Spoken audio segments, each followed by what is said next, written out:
Hello friends, നമസ്കാരം. പുതിയൊരു വീഡിയോയിലേക്ക് എല്ലാ കൂട്ടുകാർക്കും സ്വാഗതം. ഞാൻ ജനോജനാർദ്ദനൻ മൂക്കുതല.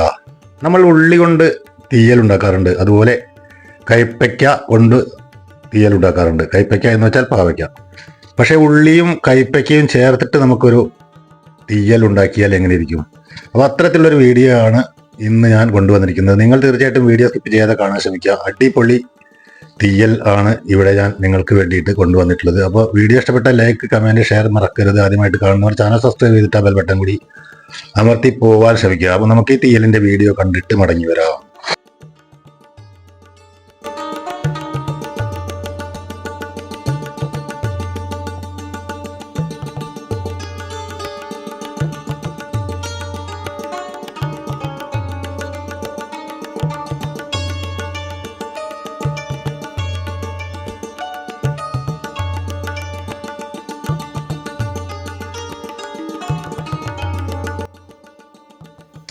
കറി ഉണ്ടാക്കാനായിട്ട് ഞാനൊരു 2 മീഡിയം സൈസ് കൈപ്പയ്ക്ക, അതായത് പാവയ്ക്ക, ഇവിടെ സ്ലൈസായിട്ട് അരിഞ്ഞു വെച്ചിട്ടുണ്ട്.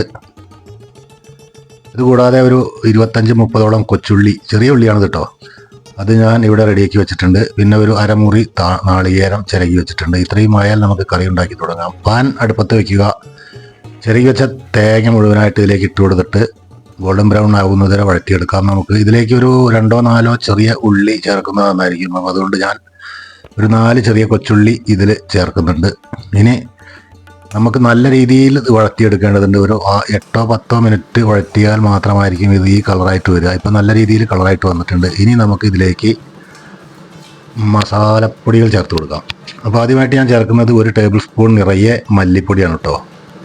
പിന്നെ ഒരു 1.25 ടേബിൾ സ്പൂൺ കാശ്മീരി മുളക് പൊടിയാണ് ഞാനിവിടെ ചേർത്തുള്ളത്. നല്ലൊരു കളറായിട്ട് വരാൻ വേണ്ടിയിട്ടാണ് ഞാൻ ഈ കാശ്മീരി മുളക് പൊടി കൊടുത്തുള്ളത്. നിങ്ങൾക്ക് താല്പര്യമില്ലെങ്കിൽ സാധാ മുളക് പൊടി ഒരു 3/4 ടേബിൾ സ്പൂൺ ഇട്ട് കൊടുത്താൽ മതി. ഇനി ഇതും ചേർത്തിട്ട് ഒരു 2 മിനിറ്റ് കൂടെ ചെറിയ തീയിലിട്ട് വഴറ്റിയാൽ നമ്മുടെ മസാല പൊടികൾ ഇവിടെ റെഡിയാവും. ഇത് എനിക്ക് തോന്നുന്നത് മസാല ഇത്രയും ഫ്രൈ ആയ സ്ഥിതിക്ക് നമുക്ക് വെള്ളം ഒഴിക്കാതെ പൊടിച്ചെടുക്കുന്നതായിരിക്കും നല്ലത്. അപ്പോൾ ഞാനതുപോലെ പൊടിച്ചെടുക്കാനാണ് തീരുമാനിച്ചിരിക്കുന്നത്. നിങ്ങൾക്ക് അങ്ങനെ കഴിയുന്നില്ലെങ്കിൽ മാത്രം കുറച്ച് വെള്ളം ഒഴിച്ചിട്ട് അരച്ചെടുക്കുക. അപ്പോൾ ഇത് തണുത്ത് വരട്ടെ, നമുക്ക് പൊടിച്ചെടുക്കാം. അതുവരെ മാറ്റിവെക്കാം. ഇതേ പാൻ തന്നെ വെച്ചിട്ട് ഞാൻ അതിലേക്ക് ഒരു 2 ടീസ്പൂൺ വെളിച്ചെണ്ണയാണ് ഒഴിച്ചിരിക്കുന്നത്. ചെറിയ ഉള്ളി ഞാൻ ഇതിലേക്ക് ഇട്ട് കൊടുക്കുന്നുണ്ട്. കൂടാതെ ഒരു മിനിറ്റിന് ശേഷം ഞാൻ നമ്മുടെ കൈപ്പയ്ക്ക കൂടി ഇതിലേക്ക് ഇട്ട് കൊടുക്കുന്നുണ്ട്.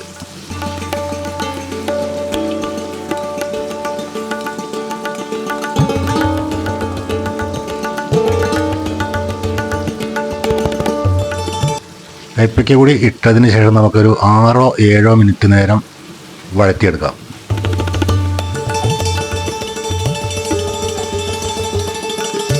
മീഡിയം ഫ്ലെയിം ആയാലും കുഴപ്പമില്ല, കുറച്ച് കൂടുതൽ തീ വെച്ചാലും കുഴപ്പമില്ല. പക്ഷേ കരിഞ്ഞു പോകരുത്, നല്ല രീതിയിലൊരു കളറായിട്ട് വരുത്. ആ സമയത്ത് നമുക്കിവിടെ തീ കുറച്ച് വെച്ചിട്ട് ഇതിലേക്ക് ആവശ്യമുള്ള മറ്റ് ഇൻഗ്രീഡിയൻസ് ചേർക്കാം. ഇതിലേക്ക് ഇപ്പോൾ ആവശ്യം ഞാൻ 1/2 ടീസ്പൂൺ മഞ്ഞൾപ്പൊടി ഇട്ട് കൊടുക്കുന്നുണ്ട്.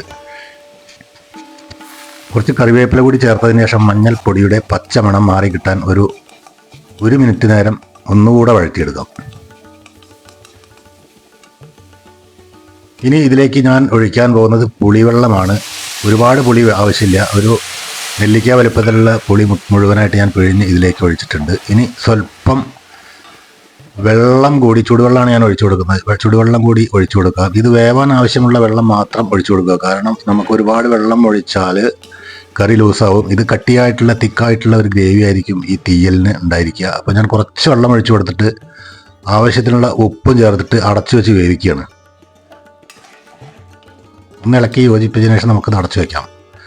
ഒരു 5-6 മിനിറ്റ് കൂടി വേവിച്ചാൽ ഇത് നല്ല രീതിയിൽ വെന്ത് കിട്ടുന്നതാണ്. കൈപ്പയ്ക്കയ്ക്ക് അധികം വേവൊന്നുമില്ല. പിന്നെ ഇട്ടൽ കൂടെയുള്ളത് ചെറിയ ഉള്ളിയാണ്. അത് നമ്മൾ ഏകദേശം ഒരു ഫ്രൈ ആക്കിയിട്ടാണ് ഇതിലേക്ക് ഇട്ട് കൊടുക്കുന്നത്.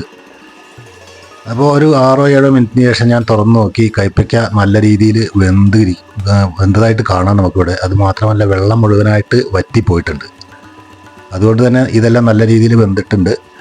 ഇനി നമുക്ക് ഇതിലേക്ക് ആവശ്യമുള്ള കുറച്ച് വെള്ളം കൂടി ഒഴിച്ചു കൊടുക്കണം. കാരണം നമ്മൾ മസാല അരച്ചത് തീരെ വെള്ളം ഇല്ലാതെ പൊടിച്ചെടുത്തിരിക്കുകയാണ്. അപ്പോൾ ആ മസാല ഞാൻ മുഴുവനായിട്ട് നിങ്ങൾക്ക് ഇത് കാണാം. ഇത് ഇതിലേക്ക് ഇട്ട് കൊടുക്കുകയാണ്.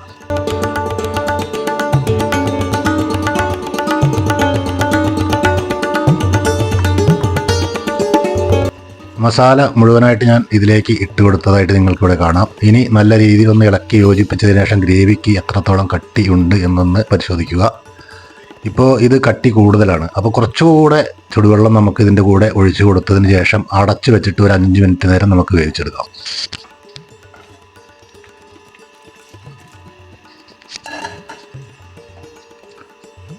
ഞാനിവിടെ കുറച്ചുകൂടെ വെള്ളം ഒഴിച്ചു കൊടുത്തിട്ട് ഒന്ന് ഇളക്കി യോജിപ്പിച്ചിട്ട് അടച്ചു വയ്ക്കാൻ പോവുകയാണ്.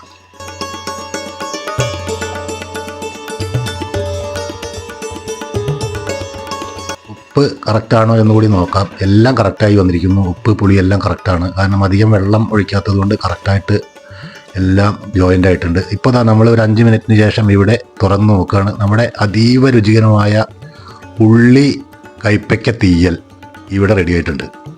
ഇനി ഇതിൻ്റെ മെയിനായിട്ടുള്ള ഇത് ഏറ്റവും രുചികരമാക്കുന്ന ഒരു കാര്യം കൂടി ബാക്കിയുണ്ട്. ഇതിനെ ചെറുതായിട്ടൊന്ന് വറവിടണം.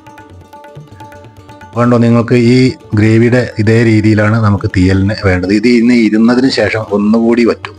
അപ്പോൾ അത് നമുക്ക് ലാസ്റ്റ് ഇതിൻ്റെ പൊസിഷൻ ഞാൻ ഊണ് കഴിക്കാൻ നേരത്ത് കാണിച്ചു തരാം. ഇപ്പോൾ നമുക്ക് ഇത് മാറ്റി വെച്ചിട്ട് കുറച്ച് കറിവേപ്പില ഇട്ട് കൊടുക്കാം. അത് മാറ്റി വെച്ചിട്ട് നമുക്ക് ഉള്ളി മൂപ്പിച്ചിട്ട് ഇതിലേക്ക് ഇട്ട് കൊടുക്കാം.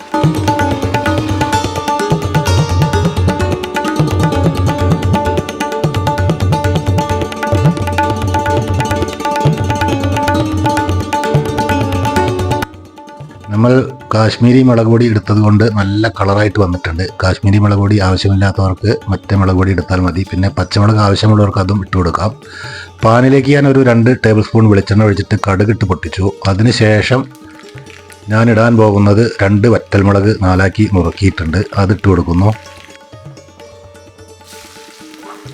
ഇനി ഞാൻ ഒരു 6-7 കൊച്ചുള്ളി ചെറിയ സ്ലൈസായിട്ട് അരിഞ്ഞു വെച്ചിട്ടുണ്ട്. അത് ഞാൻ ഇട്ട് കൊടുക്കുന്നു. ഇനി ഇത് നല്ല രീതിയിൽ ഗോൾഡൻ ബ്രൗൺ ആവുന്നത് വരെ വഴറ്റിയെടുക്കാം.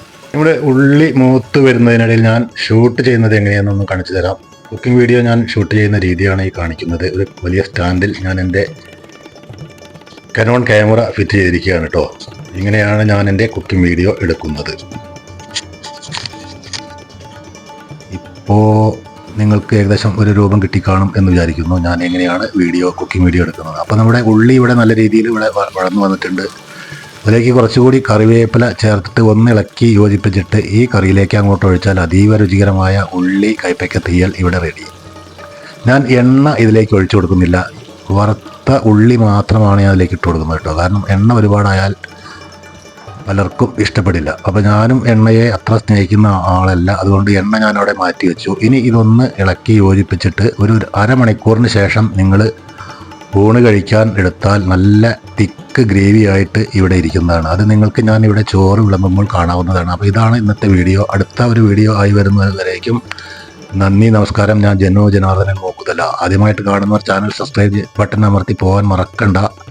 കൂട്ടത്തിൽ കാണുന്ന ആ ബെൽ ഐക്കൺ കൂടി അമർത്താൻ ഒട്ടും മടി കാണിക്കരുത് കേട്ടോ. അപ്പോൾ അടുത്ത വീഡിയോ ആയി വരുന്നവരേക്കും ബായ്.